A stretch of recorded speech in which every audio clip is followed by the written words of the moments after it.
Assalamualaikum warahmatullahi wabarakatuh. Alhamdulillah wa musalliyan wa musalliman ala Rasulillah sallallahu alaihi wa alihi wasallam.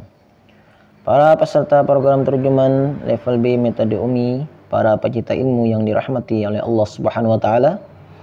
Kita lanjutkan pertemuan kita pada kali ini, yaitu 3 skill terjemah surat An-Nasr dan intisari wajibnya sebagai bahan untuk munaqasyah. Yaitu sebagai berikut. Kita baca, hafalkan materinya dengan tartil. A'udzu billahi minasy syaithanir rajim. Bismillahirrahmanirrahim. Idza jaa nasrullahi wal fath wa ra'aitan nasa yadkhuluna fi dinillahi afwaja fasabbih bihamdi rabbika wastaghfir innahu kana tawwaba.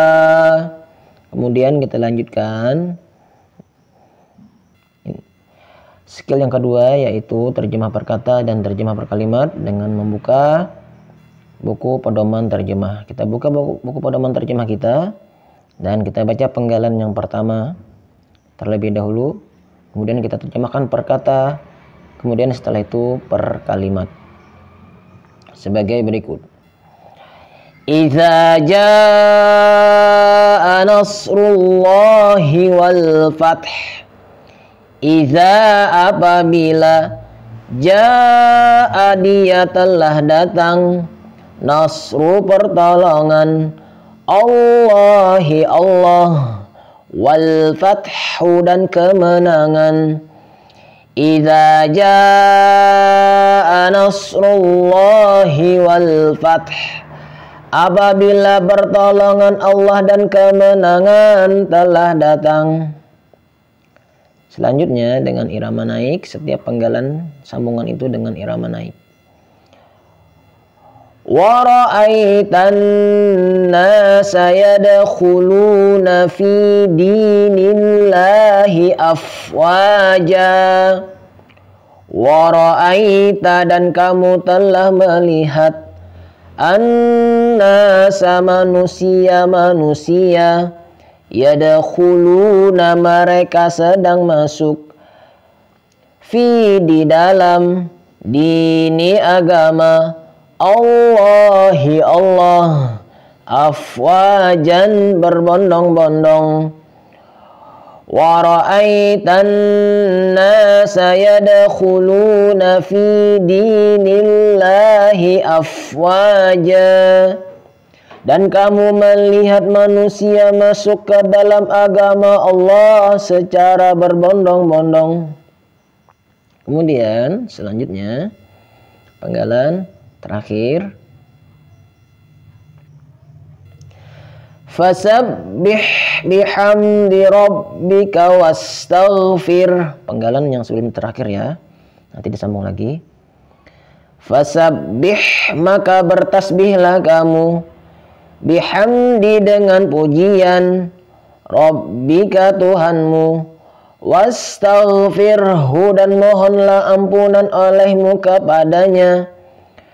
Fasabbih bihamdi rabbika wastaghfir, maka bertasbihlah dengan memuji Tuhanmu dan mohonlah ampunan kepadanya. Kemudian ayat yang terakhir. Innahu kana tawwaba. Kita ulang kembali dengan irama naik, maka ujungnya akan kita naikkan juga. Innahu kana tawwaba. Kemudian terjemah perkatanya. Innahu sesungguhnya dia, kana dia telah ada, Tawwaban yang maha menerima taubat. Innahu kana tawwaba. Sesungguhnya dia yang maha menerima taubat. Demikian selesailah 3 skill terjemah surat An-Nasr. Kemudian kita lanjutkan dengan intisari wajibnya. Kita buka kembali buku terjemahnya. Buku terjemahan jilid 4.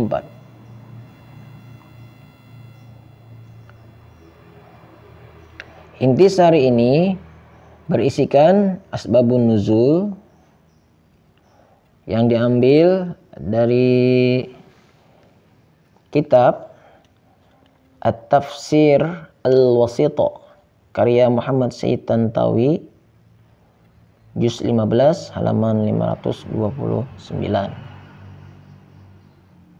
Kemudian keutamaan membaca surah An-Nasr yang diambil dari hadis riwayat Baihaqi nomor 2300, kitab Syu'abul Iman, bab ta'zimul Quran.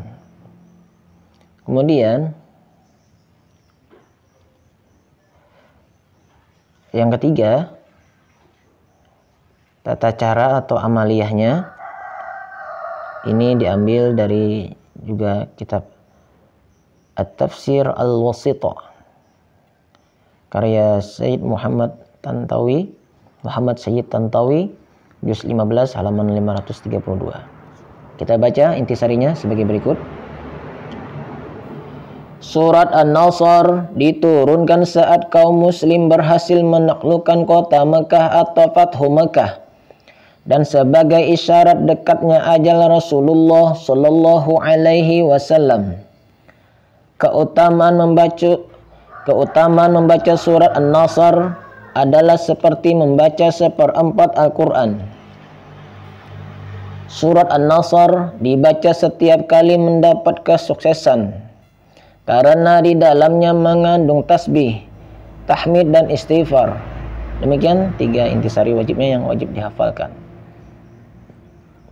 Selanjutnya, adapun untuk intisari keempat dan intisari kelima sebagai penjelas saja, yaitu dibacakan saja. Tawwaban bermakna Allah Subhanahu wa Ta'ala senantiasa menerima taubat hamba yang bertobat kepadanya, sebagaimana firman Allah Subhanahu wa Ta'ala di dalam Al-Quran, yaitu di dalam surah Asy-Syura ayat 25 yang berbunyi, wa huwallazi yaqbalu taubata an ibadihi wa ya'fu 'anis sayyi'at wa ya'lamu ma taf'alun. Yang artinya, dan dialah yang menerima taubat dari hamba-hambanya dan memaafkan kesalahan-kesalahan dan mengetahui apa yang kamu kerjakan. Kemudian perbedaan lafal An-Nasr dengan Al-Fathu adalah bahwa An-Nasr bermakna kemenangan atas musuh dan pertolongan untuk mencapai tujuan. Itu makna daripada An-Nasr, yaitu pertolongan Allah kepada nabinya atas musuh-musuhnya sampai dapat mengalahkan musuhnya dan mencapai kemenangan. Itu namanya An-Nasr. Sedangkan Al-Fathu bermakna Fathu Makkah, penaklukan atau pembebasan kota Mekah, di mana keberhasilan penaklukan kota Mekah merupakan bukti kebenaran risalah Rasulullah Sallallahu Alaihi Wasallam dan kemenangan Islam menguasai Jazirah Arab. Selanjutnya, kisah tatkala Rasulullah Sallallahu Alaihi Wasallam memasuki kota Mekah saat penaklukan Fathu Mekah, beliau mengutus Khalid bin Walid radhiyallahu an, sahabat Nabi yang terkenal sebagai ahli perang dan bergelar Saifullah, pedangnya Allah.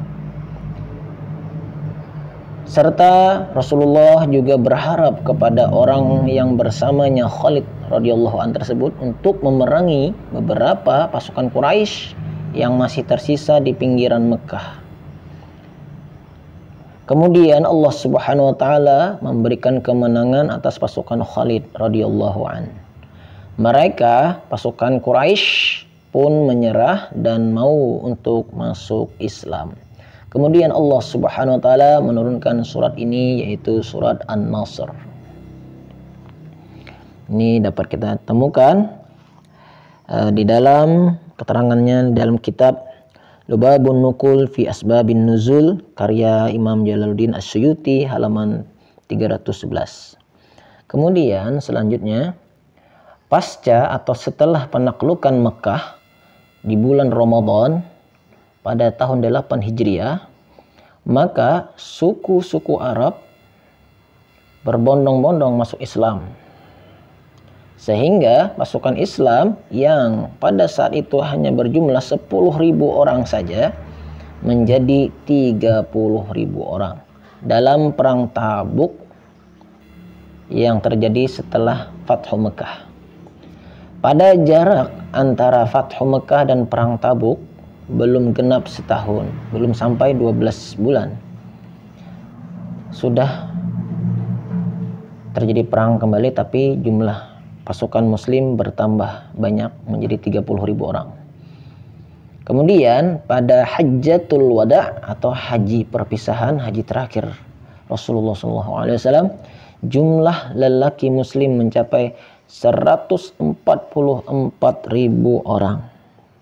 Ini terdapat dalam cerita ini dalam kitab Ar-Rahiq Al-Makhtum karya Syekh Safiyur Rahman Mubarakfuri halaman 317.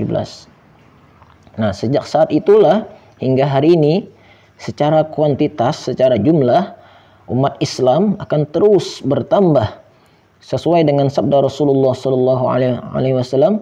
Islam akan terus bertambah dan tidak berkurang. Hadis riwayat Abu Daud nomor hadis 2914, kitab Al-Faraid.